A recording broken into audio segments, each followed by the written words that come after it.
Standing on the shoreline at the edge of the trees and looking out across the marsh, it didn't look like much more than another overgrown lump of dirt and ugly trees to Titus Andronicus Rush. He had his hands on his hips and his legs spaced evenly with his shoulders. To the small group of men standing behind him, it didn't appear that he had moved a muscle since assuming the stance. It was warm for March, and the mosquitoes had already begun to swarm and pester the men, but they didn't seem to be bothering Titus. He opened his eyes for a moment and then shut them.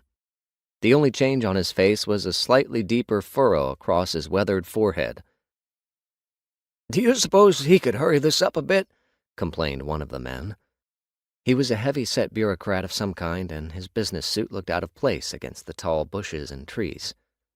He was sweating from the humidity and kept mopping at his head with a soaked handkerchief. His complaint had been addressed to a tall man standing next to him in an army uniform. He was wearing combat fatigues or battle dress and was more at home in the coastal wilderness than the other man.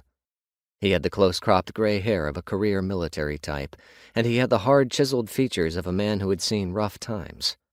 He had a general's insignia on each shoulder, and he appeared to be less interested in the bureaucrat than the man they were watching. He also didn't look like he was as bothered by the mosquitoes, the humidity, or even the rank smell of the mud that appeared above the water when the tide went out. He was wondering more about what Titus Rush was thinking, and he would wait as long as they needed. His job was to make progress with their plans, and they weren't going to make progress without Mr. Rush. Titus opened his eyes again and looked from left to right. His long hair fell from his left shoulder and crossed to the right as the men watched him move for the first time. He was prematurely gray, and he hadn't bothered to shave, so he looked like an aging hippie to them. His head traveled back in the other direction and stopped as he faced the northern end of the marsh. From where they were all standing, they could see an opening and the Atlantic Ocean beyond. He kept his feet and hands where they were, but he turned at the hips and looked at the general. Titus liked the guy.